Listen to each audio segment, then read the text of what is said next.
Mis manos temblaban mientras trenzaba los juncos húmedos.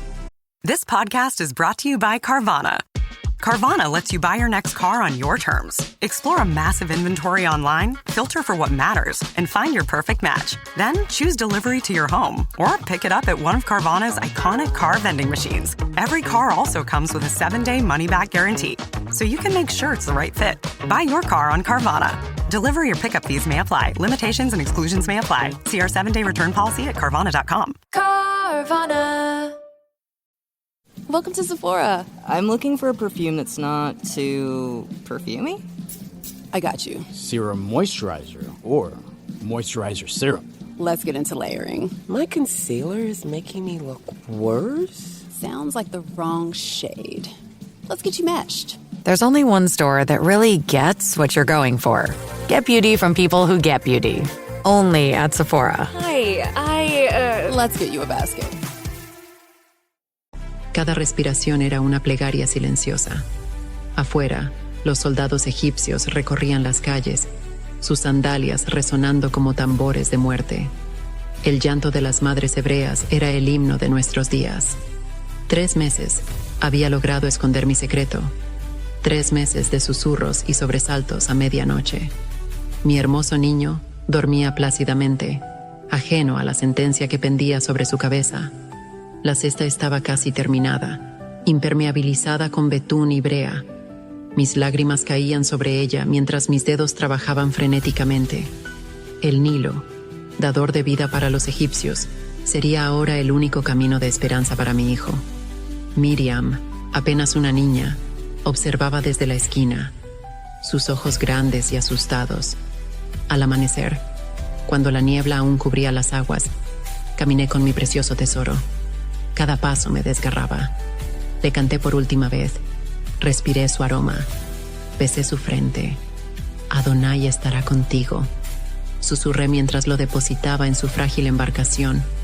La cesta comenzó a flotar, meciéndose entre los juncos. Parte de mi alma se alejaba con ella. Miriam seguiría su rastro. Yo me quedé allí, de rodillas en el lodo, mis manos extendidas hacia el río que se llevaba mi corazón. No era una ofrenda al Nilo. Era un acto de fe desesperada en el único Dios verdadero. Si mi hijo moría, al menos no sería atravesado por la lanza de un soldado. Si vivía, sería por voluntad divina. Mi nombre es Jocabed, y esta es mi historia. Mi vida está narrada brevemente en el libro de Éxodo, capítulos 2 y 6. Pertenecía a la tribu de Leví, y estaba casada con Amram, también levita. Vivíamos en Egipto, donde nuestro pueblo había crecido desde los tiempos de José. Ya no éramos favorecidos, sino esclavos y amenaza. El nuevo faraón había ordenado que todos los varones hebreos recién nacidos fueran arrojados al Nilo. Ya teníamos 2 hijos, Miriam y Aarón, pero cuando quedé embarazada por 3ª vez, el decreto estaba en vigor. Cada día de mi embarazo fue mezcla de gozo y terror. Cuando escuché el primer llanto, supe que era un varón, un hermoso varón. «Es perfecto», murmuró la partera, arriesgando su vida al desobedecer la orden real. Amram y yo intercambiamos miradas. Sin palabras, decidimos, no entregaríamos a nuestro hijo. Durante 3 meses logramos ocultarlo. Cuando lloraba, cantábamos más fuerte. Dormíamos por turnos, siempre alerta. Nuestros vecinos sabían, pero nadie nos delató. El sufrimiento común nos había unido. Pero el niño crecía. Su llanto se hacía más fuerte. Cada semana aumentaba el riesgo. Una noche, mientras lo observaba dormir, la idea vino como un susurro divino. «Un arca», murmuré. «Una pequeña arca para mi hijo». Comenzamos a trabajar en secreto. Recogimos juncos, los trenzamos densamente. Usamos brea y betún para impermeabilizar. La víspera de nuestro plan, apenas pude dormir. Abracé a mi hijo toda la noche, memorizando su rostro, sus manitas. Le di pecho hasta que quedó profundamente dormido. Quizás sea la última vez, pensé, mordiéndome el labio para no llorar. Después de dejarlo en el río, regresé como una sombra. Mis brazos vacíos pesaban como piedras. Las horas pasaban lentamente. tortuosamente. Miriam regresó corriendo al mediodía, sin aliento. ¡Madre! La hija del faraón lo encontró. Estaba bañándose y vio la cesta. Cuando la abrió, el niño lloró. Yo me acerqué y le pregunté si quería una nodriza hebrea. Y ella dijo que sí, te está esperando. No podía creerlo. Adonai había escuchado de forma tan extraordinaria. Con el corazón desbocado, seguía Miriam. Y allí estaba ella, la hija del faraón, sosteniendo a mi hijo. Este niño es hebreo, dijo con voz firme. Lo he encontrado entre los juncos. Lo tomaré como mi hijo, pero necesita ser amamantado. Puedes hacerlo. Te pagaré por ello. ¿Pagarme por amamantar a mi propio hijo? Contuve las lágrimas y asentí respetuosamente. Cuando volvió a mi pecho, experimenté el milagro completamente. No solo viviría, sino que sería criado como príncipe de Egipto, con privilegios inimaginables para un esclavo. Did my card go through? Oh no.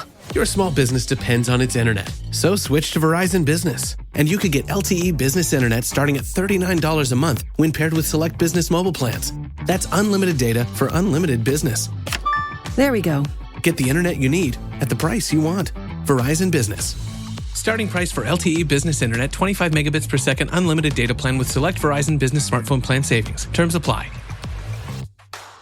The family that vacations together stays together. At least, that was the plan. Except now, the Dastardly desk clerk is saying he can't confirm your connecting rooms. Wait, what? That's right, ma'am. You have rooms 201 and 709. No, we cannot be 5 floors away from our kids. The doors have double locks. They'll be fine. When you want connecting rooms confirmed before you arrive, it matters where you stay. Welcome to Hilton. I see your connecting rooms are already confirmed. Hilton, for this day. Okay, Chad. Today you're gonna drive the all-electric Toyota BZ. But my electric vehicle phobia. I'm not ready, Dr. Ross. I believe in you. Oh my gosh. We're inside it. Try to take deep breaths, okay? The ventilated seats, they're touching me. You can do this, Chad. Drive the car. How do you feel, Chad? I feel cured. Woohoo! I'm doing it! I'm doing it! The all-electric BZ. One drive can change your mind. Toyota. Let's go places. Y yo estaría a su lado, al menos durante sus primeros años. Lo llamaré Moisés, dijo la princesa, porque de las aguas lo saqué. Moisés, un nombre egipcio para un niño hebreo destinado a la grandeza. Regresé a casa sosteniendo el milagro en mis brazos. Esa noche, por primera vez en meses, dormimos sin miedo. Los años que siguieron fueron equilibrio entre gozo y dolor.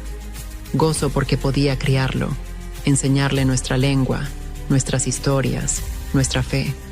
Dolor porque sabía que eventualmente tendría que entregarlo definitivamente al palacio. Le hablé de Abraham, Isaac y Jacob. Le conté sobre José y cómo nuestro pueblo llegó a Egipto. No olvides nunca de dónde vienes. Le susurraba. No importa lo que te digan en el palacio, tú eres uno de nosotros. Y el Dios de nuestros padres tiene un propósito para ti. ¿Me entendía? A veces veía en sus ojos comprensión más allá de su edad. Otras veces, era simplemente un niño juguetón, corriendo con Aarón o escuchando las historias de Miriam. Cuando Moisés tenía 5 años, la princesa vino con el mensaje inevitable. Era tiempo del palacio. Debía comenzar su educación como príncipe. La noche anterior a su partida, no dormí. Me quedé mirándolo, memorizando cada rasgo. Recuerda nuestras historias, le dije en nuestro último abrazo. Recuerda que eres amado.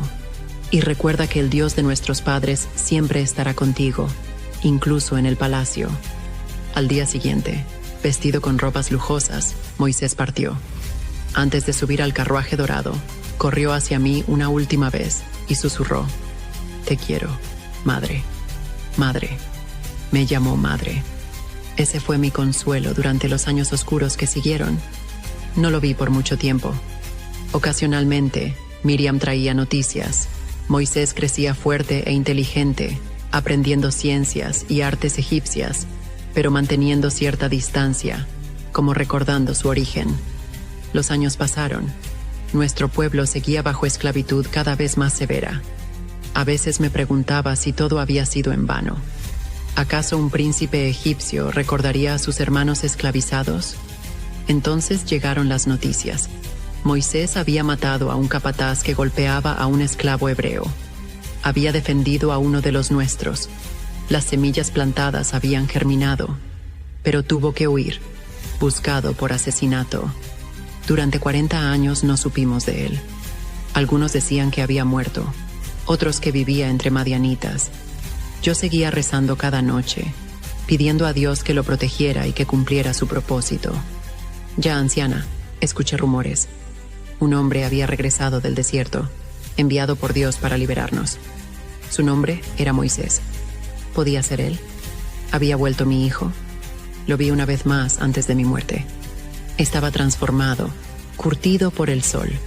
Sus ojos ardían con fuego interior de encuentros divinos.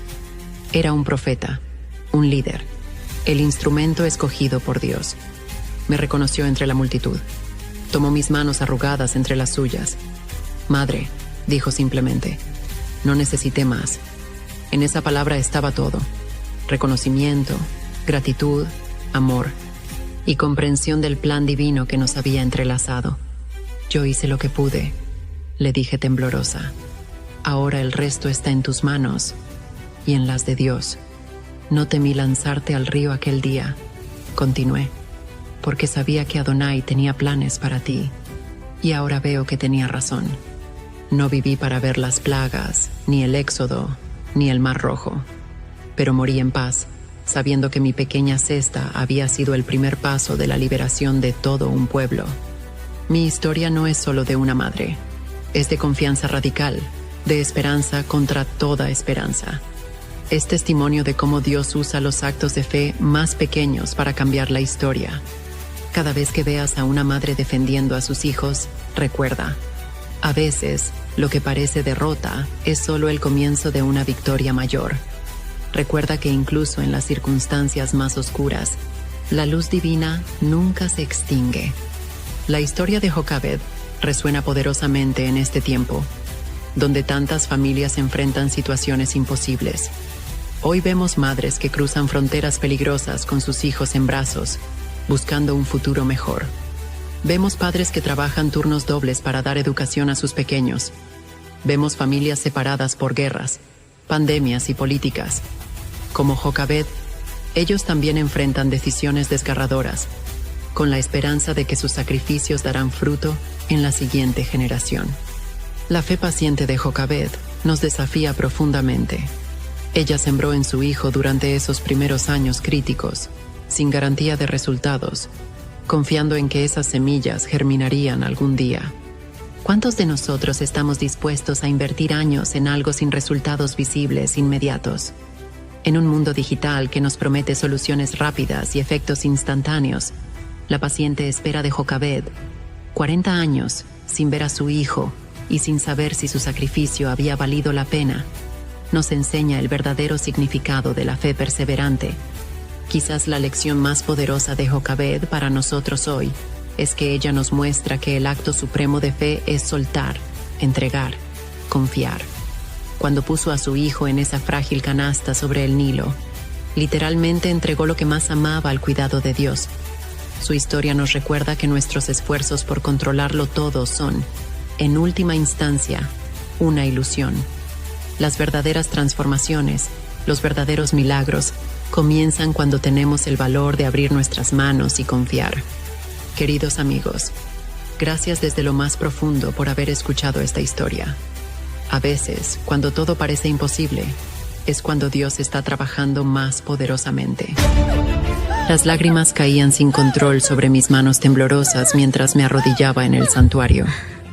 Mi corazón latía con fuerza, como si quisiera escapar del dolor que lo atenazaba. Mis labios se movían en oración silenciosa, tan intensa que parecía que mi alma se derramaba ante el altar. No me importaba que el sacerdote Elí me observara con sospecha desde la entrada, ni que los demás peregrinos murmuraran a mis espaldas. En ese momento, solo existíamos Dios y yo, y la promesa desesperada que brotaba de lo más profundo de mi ser. Señor de los ejércitos, si te dignas mirar la aflicción de tu sierva, y te acuerdas de mí, y me das un hijo varón, yo lo dedicaré a ti todos los días de su vida. Mi nombre es Ana, y esta es mi historia. Mi vida se encuentra relatada en el primer libro de Samuel, capítulos 1 y 2. Fui una de las 2 esposas de Elcana, un hombre levita de Ramataim de Sofim, en la región montañosa de Efraín. Vivíamos en tiempos turbulentos para Israel, cuando no había rey, y cada uno hacía lo que bien le parecía. Era la época de los jueces, cuando la adoración al Señor competía con los ídolos de los pueblos vecinos, y el tabernáculo permanecía en Silo. Desde el principio, mi matrimonio estuvo marcado por el dolor, mientras Penina, la otra esposa de Elcana, concebía hijo tras hijo con facilidad, mi vientre permanecía cerrado.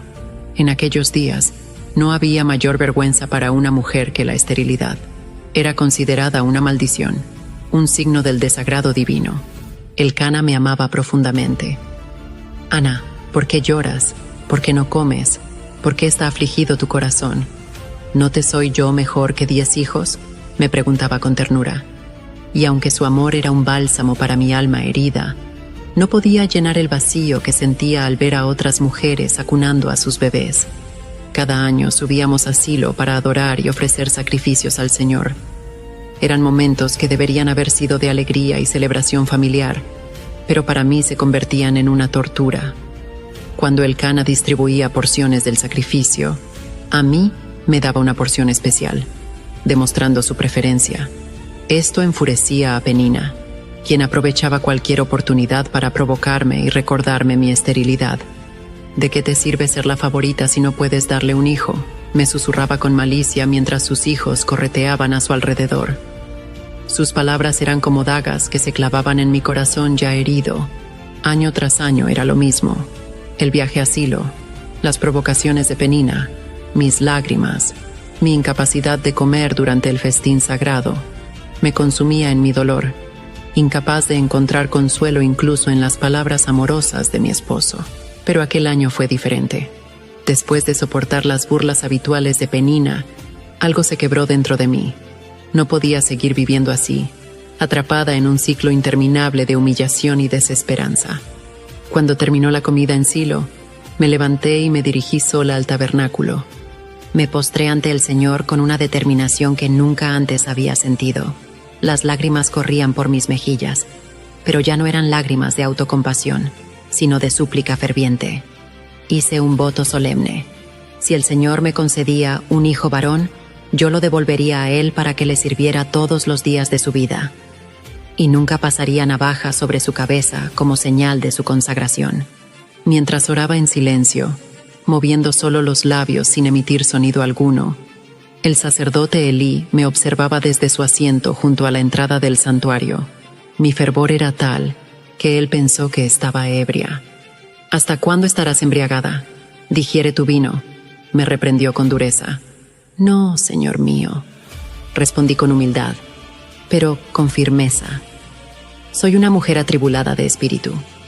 No he bebido vino ni sidra, sino que he derramado mi alma delante del Señor. No tengas a tu sierva por una mujer impía, porque por la magnitud de mis congojas y de mi aflicción he hablado hasta ahora. Mis palabras conmovieron al anciano sacerdote, quien cambió su actitud de reproche por una bendición. Ve en paz, y el Dios de Israel te otorgue la petición que le has hecho. Aquellas palabras fueron como un bálsamo para mi espíritu. Salí del tabernáculo transformada, con una paz que no podía explicar. Comí con apetito por primera vez en mucho tiempo, y mi rostro ya no reflejaba tristeza. A la mañana siguiente, después de adorar al Señor, regresamos a nuestra casa en Ramá. Elcana me conoció, y el Señor se acordó de mí. En el tiempo señalado, concebí y di a luz un hijo al que llamé Samuel, que significa Dios ha escuchado, porque del Señor lo había pedido. You don't technically need this car. You say that out loud to yourself. You say, I have no space. You say, I'm just looking. Then you click. Then you zoom in on photo number 87 and whisper, oh no. Then you text a friend, the one who always enables you. You say to yourself, This is the last one, knowing it is not. You don't need this car. But maybe, just maybe, this car needs you. Bring a trailer. It's never just a car. Wie wäre es, weniger Zeit mit dem Einkauf zu verbringen und dafür mehr Zeit für deine Lieblingspodcasts zu haben? Mit dem Rewe Abholservice geht das. Bestell deinen Einkauf einfach online und hol ihn bequem und fertig gepackt im Markt ab. Natürlich ohne Mindestbestellwert. So bleibt dir mehr Zeit für die nächste Podcast-Folge oder deine Lieblingstracks. Jetzt ausprobieren auf rewe.de/shop oder in der Rewe-App. Dein Rewe Abholservice. Online bestellen, im Markt abholen. CRM was supposed to improve customer relationships. Instead, it's shorthand for can't resolve much. Which means you may have sunk a fortune into software that just bounces customer issues around but never actually solves them. On the ServiceNow AI platform, CRM stands for something better. With AI built into one platform, customers aren't mired in endless loops of automated indifference. They get what they need, when they need it. Bad CRM was then. This is ServiceNow. Cuando llegó el momento de la peregrinación anual a Silo, le dije a Elcana, no subiré hasta que el niño sea destetado. Entonces lo llevaré para que sea presentado ante el Señor y se quede allí para siempre. Mi esposo respetó mi decisión. Haz lo que te parezca bien. Quédate hasta que lo destetes. Solamente que el Señor cumpla su palabra. Durante esos años de crianza, atesoré cada momento con mi pequeño Samuel. Cada sonrisa, cada palabra balbuceada, cada paso tambaleante era un milagro para mí. Sabía que nuestro tiempo juntos era limitado, pero en lugar de aferrarme a él con ansiedad, disfruté de su presencia como un préstamo sagrado del cielo. Cuando Samuel fue destetado, siendo aún muy pequeño, cumplí mi promesa. Lo llevé a la casa del Señor en Silo, junto con ofrendas generosas, un novillo de 3 años, un efa de harina y un odre de vino.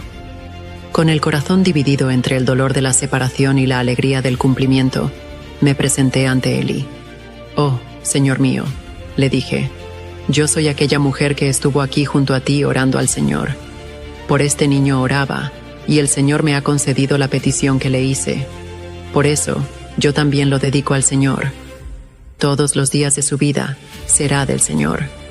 Y allí, en el santuario donde años antes había derramado lágrimas de angustia, elevé mi voz en un cántico de alabanza que brotaba de lo más profundo de mi ser. Mi oración ya no era de súplica, sino de gratitud y exaltación. Dejar a mi pequeño Samuel fue el acto de fe más difícil de mi vida. Tenía apenas 3 años cuando lo entregué al cuidado de Elí para que sirviera en el tabernáculo. Mientras regresábamos a casa sin él, sentí como si me arrancaran una parte de mi ser. Pero en medio del dolor, había una paz inexplicable, la certeza de haber cumplido mi promesa y de que mi hijo estaba donde debía estar. Cada año, cuando subíamos a ofrecer el sacrificio anual, le llevaba una túnica pequeña que yo misma tejía con amor en cada puntada. Ver cómo crecía en estatura y en gracia delante de Dios y de los hombres era mi mayor recompensa, y el Señor no se olvidó de mí. En su misericordia, me bendijo con 3 hijos más y 2 hijas.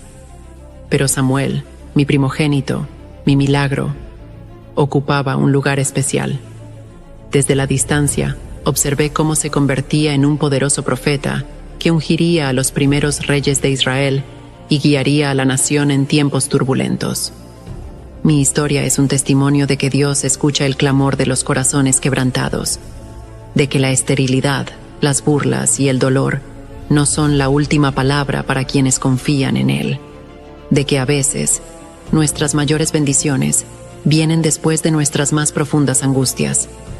Y sobre todo, mi vida enseña que cuando recibimos un don de Dios, la mayor alegría no está en poseerlo, sino en devolverlo a Él con gratitud, para que sea usado para su gloria. Queridos amigos, gracias por acompañarnos hasta el final de esta conmovedora historia de Ana, una mujer cuya fe persistente transformó no solo su vida, sino la historia de Israel. Su valentía para entregar lo que más amaba nos desafía a todos a examinar nuestras propias prioridades y compromisos con Dios. La historia de Ana nos recuerda que nuestras oraciones más desesperadas son escuchadas, que nuestras lágrimas son contadas por aquel que nos creó, y que a veces el propósito de nuestro mayor dolor es prepararnos para nuestro mayor propósito. Ana no solo recibió un hijo, dio a Israel uno de sus más grandes profetas. El aire se volvió denso, casi irrespirable. Mis pulmones luchaban por cada aliento mientras observaba el cuerpo ensangrentado de mi hijo colgando sobre aquella colina desolada. El cielo, antes azul resplandeciente, se tornó en un manto de tinieblas que cubrió Jerusalén como si el cosmos mismo llorara. La tierra tembló bajo mis pies, sacudiendo los cimientos del mundo que conocía. Mi corazón, atravesado por 1000 espadas de dolor, tal como el anciano Simeón había profetizado décadas atrás, parecía desangrarse dentro de mi pecho mientras me aferraba a Juan, el discípulo amado. Los soldados romanos, con sus armaduras relucientes bajo aquella luz mortecina, custodiaban la cruz donde mi primogénito agonizaba. «Padre, perdónalos porque no saben lo que hacen», había dicho él, mostrando misericordia cuando nadie la merecía.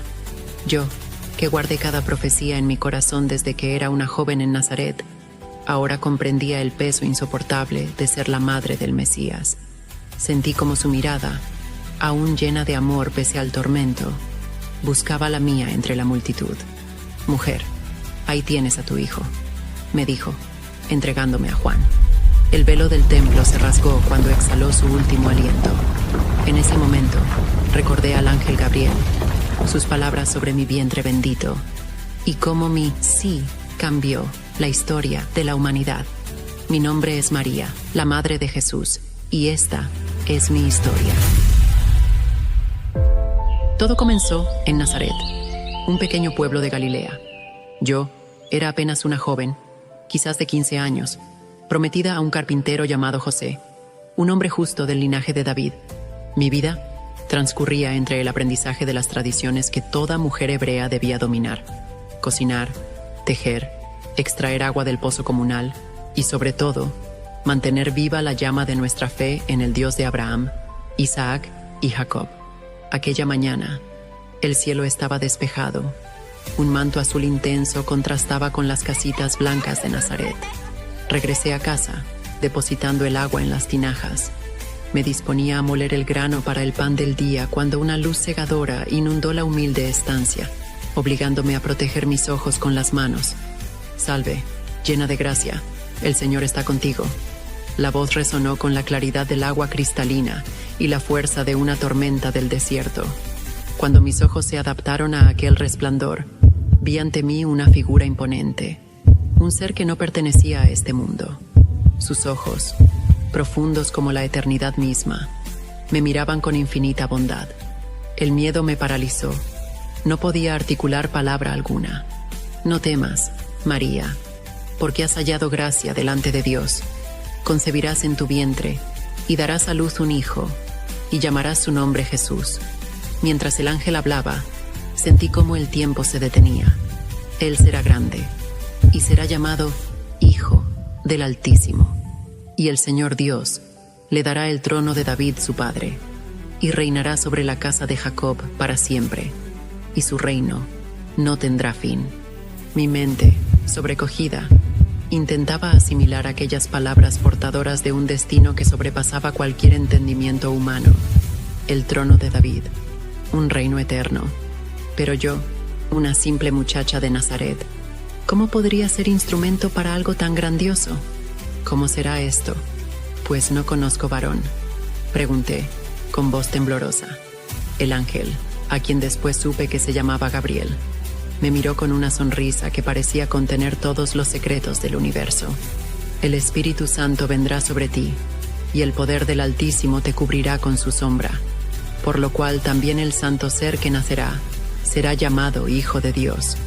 Y he aquí tu parienta Isabel, ella también ha concebido un hijo en su vejez, y este es el 6º mes para ella, la que llamaban estéril, porque nada hay imposible para Dios. Mi corazón latía con fuerza, como si quisiera salirse de mi pecho. Comprendí que estaba ante una encrucijada. Podía negarme y continuar mi vida como la había imaginado, o podía entregarme por completo a un plan divino que no alcanzaba a vislumbrar en su totalidad. La magnitud de lo que se me pedía era abrumadora, pero en mi interior algo me susurraba que debía confiar. He aquí la sierva del Señor, hágase en mí según tu palabra. En el instante en que pronuncié estas palabras, sentí una calidez indescriptible que se extendía desde mi vientre hacia todo mi ser. La luz que rodeaba al ángel pareció fundirse conmigo por un segundo, y luego, tan repentinamente como había aparecido, Gabriel se desvaneció, dejándome sola con la promesa más extraordinaria jamás hecha a una mujer. Los días siguientes transcurrieron como en un sueño. Las palabras del ángel resonaban constantemente en mi mente mientras continuaba con mis tareas cotidianas. ¿Cómo explicaría esto a mis padres? Y a José. El temor se apoderó de mí al pensar en mi prometido. Según nuestra ley, podría repudiarme públicamente, e incluso podrían apedrearme por adulterio. Decidí visitar a mi prima Isabel, quien, según el ángel, esperaba un hijo en su vejez. Necesitaba confirmar esta señal. Necesitaba confiar en alguien. El viaje a la región montañosa de Judea fue arduo. Cuando finalmente llegué a casa de Zacarías, mi corazón palpitaba de ansiedad. Isabel salió a mi encuentro, y antes de que pudiera pronunciar palabra, vi cómo su rostro se iluminaba con una alegría sobrenatural. Se llevó las manos al vientre y exclamó: «Bendita tú entre las mujeres, y bendito el fruto de tu vientre. ¿Por qué se me concede esto a mí, que la madre de mi Señor venga a mí? Porque tan pronto como llegó la voz de tu salutación a mis oídos, la criatura saltó de alegría en mi vientre. Y bienaventurada la que creyó, porque se cumplirá lo que le fue dicho de parte del Señor». Las palabras de Isabel fueron como un bálsamo para mi alma inquieta. No había contado a nadie lo sucedido, pero ella lo sabía. En ese instante, una alegría indescriptible brotó desde lo más profundo de mi ser, y comencé a cantar. Mi alma engrandece al Señor, y mi espíritu se regocija en Dios mi Salvador. Permanecí con Isabel cerca de 3 meses, viendo crecer su vientre, compartiendo la experiencia única de ser portadoras de vidas que cambiarían el rumbo de la historia. Regresé a Nazaret con el corazón fortalecido, pero el miedo regresó cuando enfrenté la realidad. José debía ser informado. Los días siguientes fueron los más oscuros. José, devastado, desapareció de mi vida. Una mañana, cuando el sol apenas comenzaba a asomarse, alguien golpeó a mi puerta. Al abrirla, encontré a José. Su rostro, marcado por noches sin dormir, mostraba una serenidad que no había visto antes. Me tomó de las manos y, con voz quebrada por la emoción, me dijo: «María, un ángel del Señor se me apareció en sueños. Me dijo que no tema tomarte por esposa, que lo que ha sido concebido en ti es del Espíritu Santo. Dará a luz un hijo, y lo llamaremos Jesús, porque salvará a su pueblo de sus pecados». Cuando mi vientre ya era prominente, un decreto del emperador Augusto alteró nuestros planes. Todos debían empadronarse en su ciudad de origen. Para José, descendiente de David, esto significaba viajar a Belén.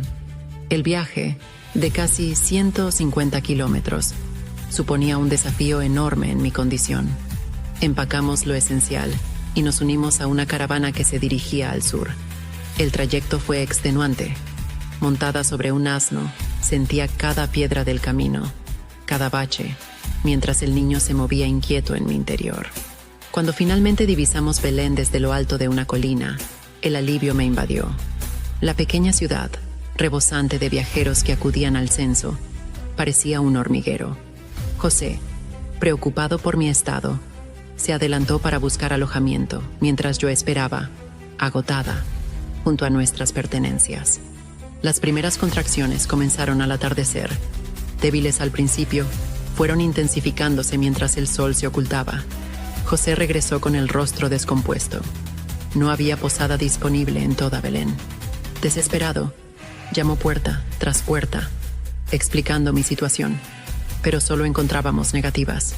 Finalmente, un hombre que tenía una posada, conmovido por nuestro apuro, pero incapaz de ofrecernos una habitación, Nos permitió usar el establo donde guardaba sus animales. Wish you could become a morning person? You know, the type up before the sun, early morning runs, first one to the office with donuts and a smile. How do they do it? Easy. With the new Galaxy Watch 8, sleep tracking and personalized insights from Samsung Health help you improve so you can wake up to a whole new you. One who, dare I say it, skips the snooze? It's possible. Train your sleep with Galaxy Watch 8. Learn more at Samsung.com. Requires compatible Samsung Galaxy phone, Samsung Health app, and Samsung account. Does it ever feel like you're a marketing professional just speaking into the void? But with LinkedIn ads, you can know you're reaching the right decision makers, a network of 130 million of them, in fact. You can even target buyers by job title, industry, company, seniority, skills, and did I say job title? See how you can avoid the void and reach the right buyers with LinkedIn ads. Spend $250 on your first campaign and get a free $250 credit for the next one. Get started at linkedin.com/campaign. Terms and conditions apply. Big news. Sephora is now on Uber Eats. So if you find yourself facing a beauty emergency, like needing a last-minute gift, or you're just out of your favorite mascara, again, don't panic. We got you. Order now and get $10 off on Sephora orders of $50 or more on the Uber Eats app. Order now. Offer ends October 30th. One order per customer. Additional terms apply. See app for availability. Delivery fees may apply. Las contracciones se intensificaron durante la noche. Cuando el dolor se volvió casi insoportable, sentí un impulso irrefrenable de pujar. «Ya viene, José. El niño está por nacer». Mi esposo, pálido como nunca antes lo había visto, asintió y se dispuso a ayudarme. Entre jadeos y lágrimas, pujé con todas mis fuerzas, sintiendo cómo la vida que había llevado dentro de mí durante 9 meses pugnaba por salir al mundo. Y entonces ocurrió. Con un último esfuerzo sentí como el niño se deslizaba fuera de mi cuerpo. Un llanto potente rompió el silencio de la noche. Un llanto que parecía contener toda la fuerza del universo. José, con manos temblorosas, recogió a nuestro hijo y lo envolvió en los lienzos que habíamos preparado. Es un varón, María. Es hermoso. Cuando lo puso en mis brazos, el tiempo pareció detenerse. Contemplé su rostro diminuto, perfecto, sus manitas cerradas en puños, su piel sonrosada, aún cubierta por los fluidos del parto. Era un bebé como cualquier otro, pero a la vez era el cumplimiento de la promesa más extraordinaria. Jesús, susurré, besando su frente. Te llamarás Jesús. Apenas comenzaba a adormecerme cuando escuchamos voces y pasos que se acercaban. José se puso en alerta, dispuesto a protegernos. La puerta del establo se abrió, y un grupo de pastores, con ropas toscas y rostros curtidos por la intemperie, se asomó tímidamente. ¿Podemos pasar? Zrenia preguntó uno de ellos, el más anciano. Un ángel nos ha anunciado que hoy, en la ciudad de David, ha nacido el Salvador, que es Cristo el Señor. Nos dijo que lo encontraríamos envuelto en pañales, acostado en un pesebre. José, sorprendido, les permitió entrar. Los pastores, con reverencia, se acercaron al pesebre donde dormía Jesús. Sus rostros, iluminados por el asombro, reflejaban una mezcla de temor y alegría. «Es verdad», Zrenia exclamó uno de ellos, joven y de mirada vivaz. «Tal como nos dijo el ángel, gloria a Dios en las alturas». Nos contaron entonces cómo estaban en los campos, vigilando sus rebaños durante la noche, cuando un ángel se les apareció, rodeado de la gloria del Señor. El temor los había invadido, pero el ángel les tranquilizó con las nuevas del nacimiento del Salvador. Luego, una multitud de seres celestiales se unió al mensajero, alabando a Dios y proclamando paz en la tierra para los hombres de buena voluntad. «Vinimos tan rápido como pudimos», explicó otro de los pastores. «Dejamos los rebaños y corrimos hacia Belén. Hemos buscado en todos los establos hasta encontrarlos. Contemplé en silencio cómo aquellos hombres humildes, los primeros en adorar a mi hijo, se arrodillaban ante el pesebre. Sus ojos brillaban con lágrimas de emoción, y sus alabanzas llenaban el establo, transformando aquel lugar sencillo en un santuario sagrado. Cuando los pastores se marcharon, proclamando lo que habían visto y oído, guardé todas estas cosas en mi corazón, meditándolas una y otra vez. ¿Cómo sería la vida de este niño? ¿Cómo se manifestaría su reinado eterno? ¿Qué significaba realmente ser la madre del Mesías? Los días siguientes transcurrieron en la quietud del establo. Poco a poco, mi cuerpo se recuperaba del parto mientras aprendía a cuidar de mi hijo. José consiguió finalmente una habitación en una posada cercana, donde pudimos instalarnos con más comodidad. Al 8º día, como mandaba la ley, circuncidamos al niño y lo llamamos oficialmente Jesús, tal como el ángel había indicado. 40 días después del nacimiento, viajamos a Jerusalén para presentarlo en el templo y ofrecer el sacrificio prescrito: un par de tórtolas, la ofrenda de los pobres. El templo, imponente y majestuoso, bullía de actividad. Sacerdotes, levitas y fieles iban y venían, ocupados en sus deberes rituales. Entre la multitud, un anciano de barba blanca y ojos penetrantes se acercó a nosotros con paso vacilante, pero decidido. ¿Me permites sostener al niño? Component Placement preguntó con voz trémula por la emoción. Algo en su mirada me inspiró confianza, y le entregué a Jesús. El anciano, que luego supimos se llamaba Simeón, tomó al niño en sus brazos y, elevando la mirada hacia el cielo, comenzó a alabar a Dios. Ahora, Señor, despides a tu siervo en paz, conforme a tu palabra, porque han visto mis ojos tu salvación, la cual has preparado en presencia de todos los pueblos, luz para revelación a los gentiles y gloria de tu pueblo Israel. José y yo nos miramos, asombrados por estas palabras. Simeón se volvió hacia mí y con expresión solemne añadió: He aquí, este está puesto para caída y para levantamiento de muchos en Israel, y para señal que será contradicha, y una espada traspasará tu misma alma, para que sean revelados los pensamientos de muchos corazones. Un escalofrío recorrió mi espalda. ¿Una espada atravesaría mi alma? ¿Qué sufrimiento aguardaba a mi hijo y por ende a mí misma? Antes de que pudiera preguntar, una anciana profetisa llamada Ana se acercó. Tenía 84 años y no se apartaba del templo, sirviendo a Dios con ayunos y oraciones. Al ver a Jesús, comenzó a dar gracias a Dios y a hablar del niño a todos los que esperaban la redención de Jerusalén. Regresamos a Belén, donde permanecimos algún tiempo. José encontró trabajo como carpintero, y yo me dedicaba al cuidado de Jesús, maravillándome cada día ante su desarrollo. Era un bebé tranquilo, de mirada intensa, que parecía observar el mundo con una sabiduría impropia de su edad. Una noche, aproximadamente un año después del nacimiento, recibimos una visita inesperada.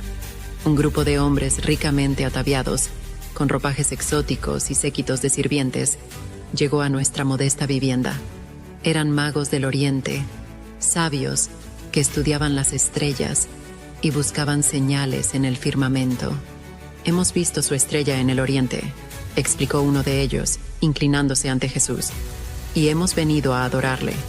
Desplegaron cofres repletos de tesoros, oro, que reconocía la realeza de mi hijo, incienso, tributo a su divinidad, y mirra, un presagio inquietante de su muerte, pues era una especia utilizada para embalsamar cadáveres. Los magos nos contaron cómo habían ido primero a Jerusalén, preguntando por el rey de los judíos recién nacido. El rey Herodes, alarmado, los había enviado a Belén después de consultar con los escribas sobre el lugar donde debía nacer el Mesías. Aquella misma noche, José despertó sobresaltado.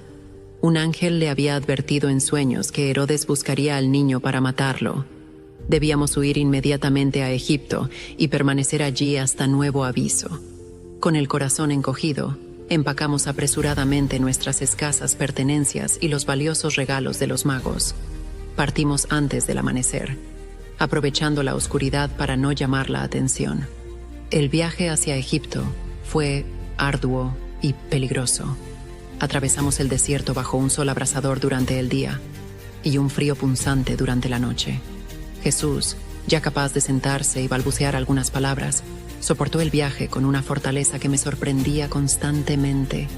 Egipto nos recibió con la majestuosidad de una civilización milenaria.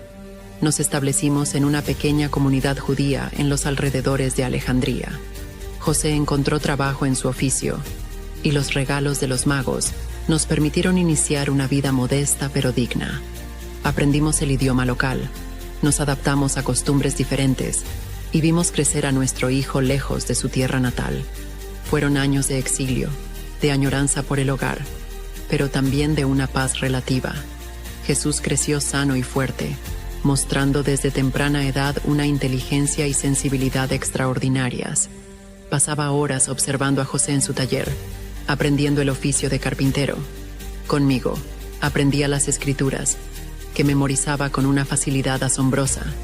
Cuando Jesús tenía casi 4 años, José tuvo otro sueño. El ángel le informó que Herodes había muerto y podíamos regresar a Israel. La alegría de volver a nuestra tierra se mezclaba con la incertidumbre sobre lo que nos esperaba. Al llegar, supimos que Arquelao, hijo de Herodes, reinaba en Judea. Temiendo por la seguridad de Jesús, José decidió establecernos en Nazaret, en Galilea, lejos de la jurisdicción de Arquelao. Regresar a Nazaret fue como cerrar un círculo. La casa que habíamos dejado años atrás estaba deteriorada, pero José la restauró con sus hábiles manos. Poco a poco, retomamos nuestras vidas, reintegrándome a mi comunidad, a mis amigas, a las tradiciones que tanto había extrañado.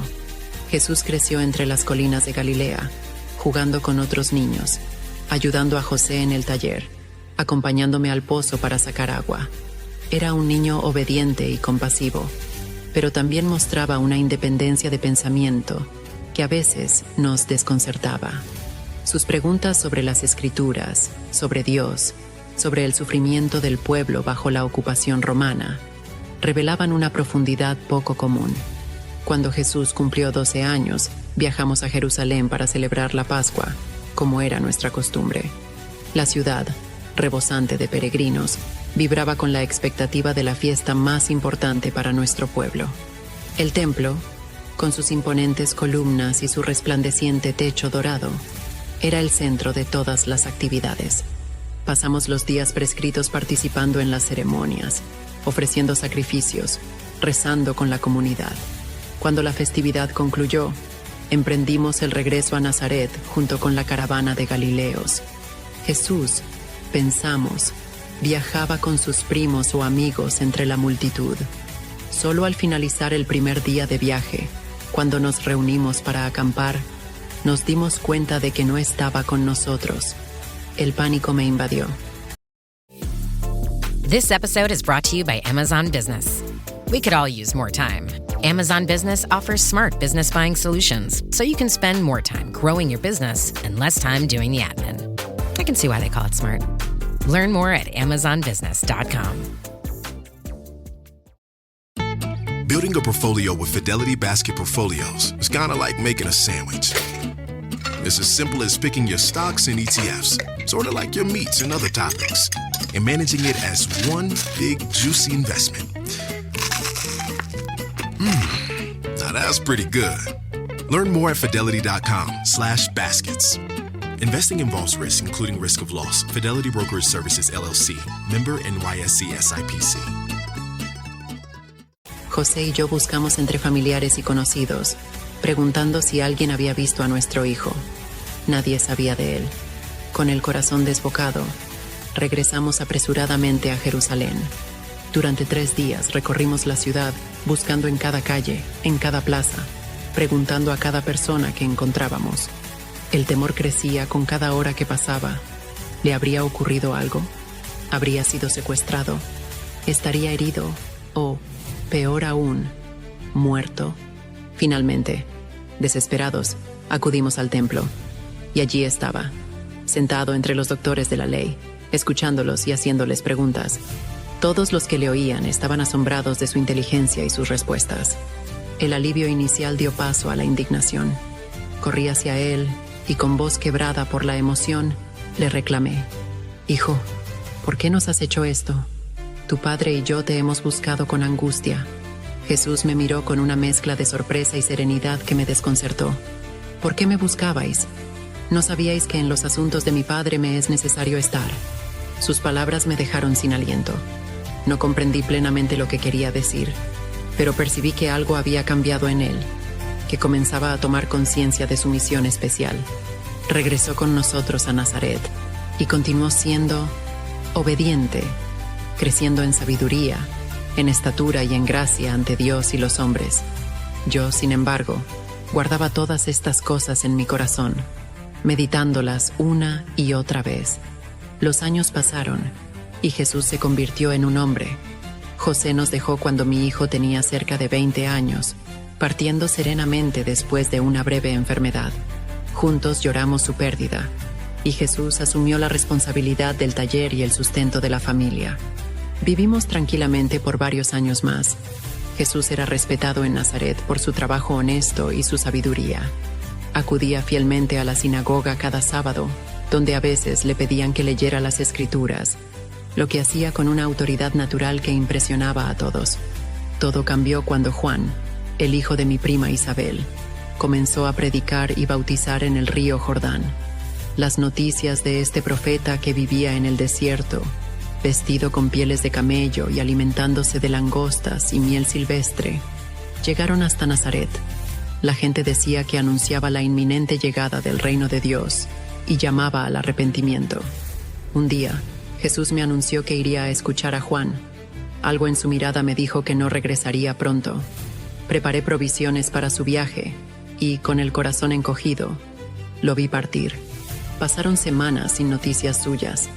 Luego, comenzaron a llegar rumores. Jesús había sido bautizado por Juan, y una voz del cielo lo había proclamado Hijo de Dios. Se había retirado al desierto durante 40 días. Había comenzado a predicar en Galilea, anunciando que el reino de Dios estaba cerca. Había llamado a algunos pescadores para que le siguieran. Sanaba enfermos y expulsaba demonios. Estas noticias me llenaban de orgullo, pero también de inquietud. Recordaba las palabras del ángel, las profecías de Simeón, los enigmáticos regalos de los magos. El tiempo del cumplimiento había llegado, y con él presentía el tiempo del dolor. Finalmente, tuve ocasión de verle en una boda en Caná de Galilea. Mi corazón saltó de alegría cuando lo divisé entre la multitud de invitados. Estaba cambiado. Su rostro reflejaba una determinación y una paz que no había visto antes.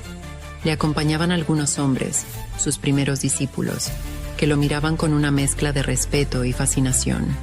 Durante la celebración, el vino se agotó, lo que suponía una vergüenza para los anfitriones. Acudí a Jesús, confiando en su compasión. «¿No tienen vino?», le dije discretamente. Su respuesta me desconcertó. «Mujer, ¿qué tienes conmigo? Aún no ha llegado mi hora». Pese a sus palabras, sentí que haría algo. Me dirigí a los sirvientes y les indiqué: «Haced todo lo que os diga». Jesús ordenó llenar de agua 6 tinajas de piedra, utilizadas para las purificaciones rituales. Cuando los sirvientes sacaron el contenido para llevárselo al maestresala, el agua se había convertido en vino. Un vino tan excelente que el encargado del banquete llamó al novio para felicitarlo por haber reservado lo mejor para el final. Este fue el primer milagro público de mi hijo, y sus discípulos creyeron en él con mayor firmeza. Para mí, fue la confirmación de que su ministerio había comenzado verdaderamente y que ya no me pertenecía como antes. Después de la boda, lo seguí por un tiempo, junto con otras mujeres que le servían. Observé cómo las multitudes se congregaban para escucharlo, cómo los enfermos eran sanados con solo tocar el borde de su manto, cómo los demonios huían ante su palabra. Su fama se extendía por toda Galilea, Judea y más allá. Sin embargo, también vi crecer la hostilidad de los líderes religiosos. Los fariseos y escribas lo acusaban de quebrantar el sábado cuando sanaba enfermos, de comer con pecadores y publicanos, de no seguir las tradiciones de los ancianos. Lo llamaban blasfemo cuando perdonaba pecados y se escandalizaban cuando se refería a Dios como su Padre. Con el paso de los meses, su mensaje se volvió más urgente y su conflicto con las autoridades más abierto.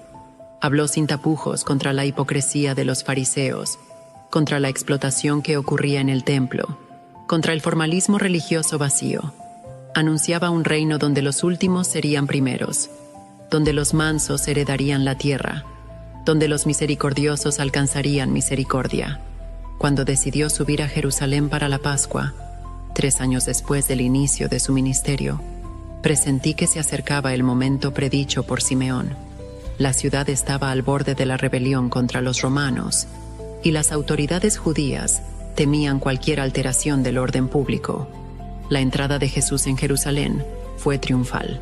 Montado sobre un pollino, como había profetizado Zacarías, fue aclamado por una multitud que extendía mantos y ramos en su camino, gritando: «Hosana al Hijo de David, bendito el que viene en nombre del Señor». Los siguientes días, como estaba profetizado, mi hijo debía entregar su vida por la humanidad, y junto con Juan y María Magdalena, estuvimos hasta su último respiro en esta tierra. Sin embargo, 3 días después, también fuimos testigos de su gloriosa resurrección. Permanecí en Jerusalén por un tiempo, apoyando a los apóstoles y siendo testigo del crecimiento explosivo de la comunidad de creyentes. Luego, acompañé a Juan a Éfeso, donde viví mis últimos años rodeada del amor de los discípulos de mi hijo. Mi vida, que comenzó como la de cualquier joven judía de Nazaret, se transformó por completo aquel día en que dije sí al ángel. Fui testigo del mayor milagro de la historia, Dios mismo tomando carne en mi vientre, creciendo, viviendo, muriendo y resucitando para la salvación del mundo. Experimenté la alegría más pura y el dolor más desgarrador. Vi cumplirse antiguas profecías y nacer nuevas esperanzas. Comprendí, al final, que aquella espada que Simeón predijo atravesaría mi alma no era solo símbolo de sufrimiento, sino también de revelación. A través del dolor, los pensamientos de muchos corazones quedaron al descubierto, incluido el mío. Querido amigo que has llegado hasta aquí, gracias por acompañarme en este recorrido por mi vida junto al Salvador. Compartir mi testimonio contigo ha sido como revivir cada momento sagrado, cada lágrima derramada y cada sonrisa compartida con mi Hijo Jesús. Te agradezco profundamente por prestar oídos a mi historia, por permitirme mostrarte a través de mis ojos lo que significó ser la madre del Mesías, con sus alegrías indescriptibles y sus dolores desgarradores. Si esta historia ha tocado tu corazón, te invito a que le des me gusta a este video. Tu apoyo nos ayuda a seguir compartiendo estos relatos que transforman vidas y acercan a las personas a la verdad de las Escrituras de una manera vívida y personal. También te animo a que te suscribas a nuestro canal y actives la campanita para recibir notificaciones de nuevos contenidos. Cada semana compartimos historias bíblicas narradas desde la perspectiva de sus protagonistas, permitiéndote experimentar la palabra de Dios de una manera fresca y conmovedora. Antes de despedirme, quiero invitarte a escribir en los comentarios esta frase de fe: con humildad aceptaré el plan divino para mi vida.